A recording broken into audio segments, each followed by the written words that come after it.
With NBA free agency going on as we speak, it's only right that we look at the best and worst free agency signings in league history. But also make sure you're subscribed because soon I'll be making a video reviewing every NBA free agency moved this year. As for one of the worst free agency signings of all time though, there's no better way to start than with Chandler Parsons. And nothing about this one makes sense to this day. Parsons was 28 years old, coming off of 2 lackluster years with the Dallas Mavericks, where both seasons ended in him having right knee surgery. But the Memphis Grizzlies still gave him a 4-year, $94 million contract. The deal was so bad, he played 95 total games for Memphis, got booed by his own team's fans, and basically straight up retired after that contract was over. We may never see a deal go this poorly again. Well, on the other hand, one of the best we've ever seen has got to be when Shaq joined the LA Lakers. Towards the end of his run there, Orlando Magic fans turned on Shaq and basically said that he wasn't worth a max contract. And that was when he decided to go to whatever the other team would offer him the most money possible, which just so happened to be the Lakers, which was the team who just landed Kobe Bryant in the NBA draft, and the rest was history. What also goes down in history is how terrible of a GM Magic Johnson was for that same team. You'd think the guy that lived, breathed, and bled basketball his entire life would know how to run a team. But signing Luol Deng to a 4-year, $72 million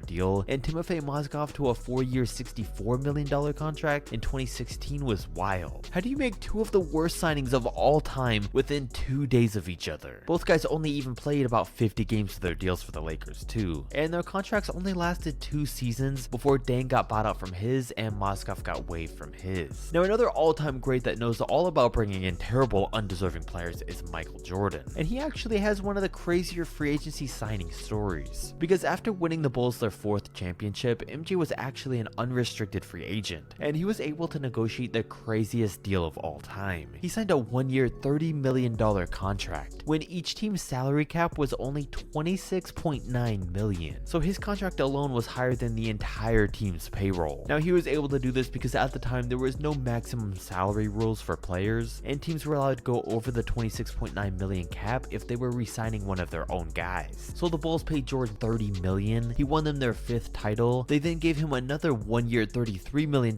contract the next year, and it paid off when he won them their 6th championship. But the $33 million season would stand as the highest earning season of any NBA player all the way until 2017. The Bulls had to pay massive money, but the fact that Jordan held up his end of the deal made it one of the best possible moves for the Chicago Bulls, who have also seen themselves on the not so pretty side of a free agent signing. Because you see, Derrick Rose won league MVP in only his 3rd season. Well, at the end of the next season, he was going to be a free agent. So the Bulls did the obvious thing and gave him a max 5-year, $94 million contract extension. But it was just 5 months later in that same season that he tears the ACL and all his injuries started. Listen, of course the Bulls couldn't have known what Derrick's future would become, and they had to give him the deal. But bad luck kinda ruined this one, because his new contract didn't even start before he got his first major injury, and completely changed as a player. Someone whose signings always paid off though was LeBron James, and in his career he signed with the Heat, Cavs, and Lakers all as a free agent. Listen, there's always talk against LeBron for building his own teams, but at least he always played through all his contracts and has never requested a trade, especially in this era. A former star-level teammate of LeBron actually goes down as one of the worst free agent signings, and that's Chris Bosh. I'm not talking about when he helped form Miami's Big Three, but instead in 2014 after the Big Three era was already over.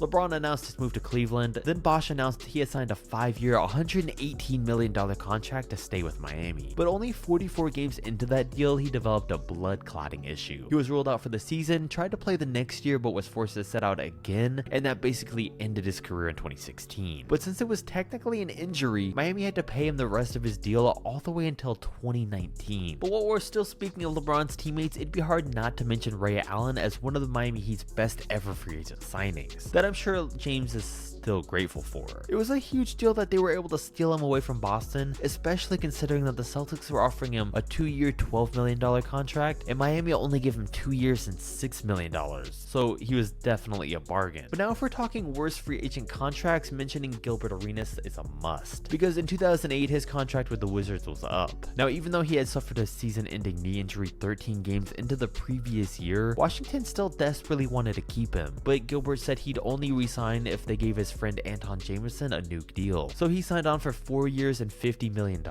Then Arena signed for 6 years and $111 million on a max deal. Then his entire career proceeded to fall off a cliff. He was traded 55 games later and the Magic waived his contract. So this is probably one of the overall most severe cases. On a brighter note, a free agent signing that definitely didn't disappoint was Chauncey Billups. You see, the Timberwolves brought Chauncey in as a free agent to come off their bench. But when a player got injured, Chauncey stepped up as a starter and had a breakout year. But even then, the Wolves decided not to re-sign him, so he was picked up by the Pistons on a 5-year $35 million contract. Then just 2 years later, he leads that team to an NBA championship. So it was a great move for Detroit to recognize his talent, while Minnesota is clearly great at letting star point guards walk for no apparent reason. But speaking of that Pistons team, Ben Wallace decided to walk away from them in 2006 after his relationship with the team deteriorated. Now, as we know, in his entire 6 years there, he was a 4-time Defensive Player of the Year and became one of the greatest defensive players of all time. So that's what the Chicago Bulls thought they were getting when they signed him to a 4-year $60 million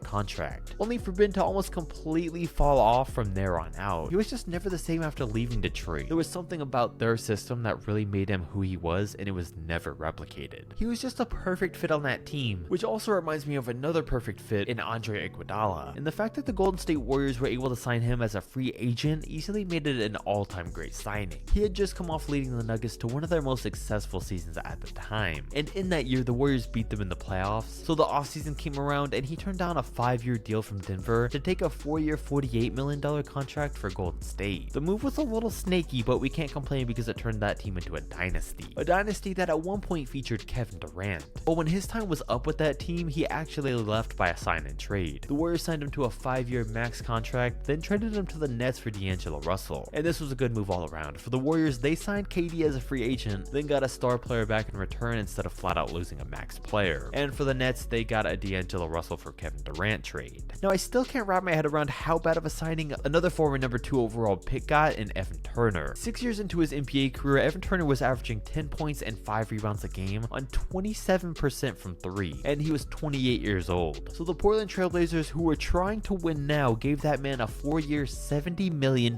contract. And to prove how bad it turned out, just a month later, Evan Turner was competing for the starting small forward spot with Maurice Harkless in the preseason and lost. So he pretty much came off the bench for his entire 4 years there. That's pretty depressing. Now, one of the all-time best free agency signings easily goes to Steve Nash. You see, Steve played for the Dallas Mavericks and with Dirk for 6 years and had a solid run with them. But when his contract was up, Mark Cuban said he didn't want to risk signing a 30-year-old Steve Nash to a long-term deal, so he only offered him 4 years for $36 million.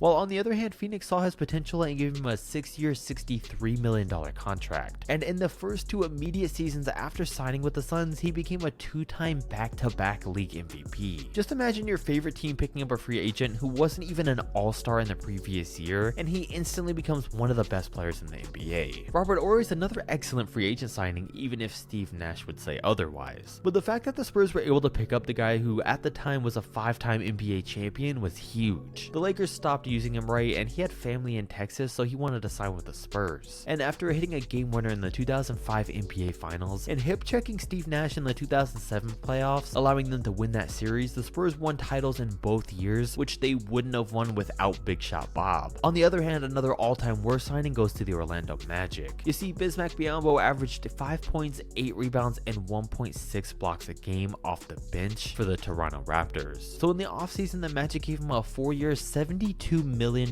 contract to still bring him in off the bench. Yeah, I don't know. But then of course, the last all-time great signing has to go to the Miami Heat for bringing in Jimmy Butler in 2019. The 76ers chose Tobias Harris over Jimmy, so he signed and traded to the Heat. A mistake that will always go down as one of the biggest in Philly history, seeing how Butler's now led Miami to 2 NBA Finals, and for a guy brought in as a free agent, you couldn't ask for any more. If you enjoyed the video, don't forget to like and subscribe, and I'm out.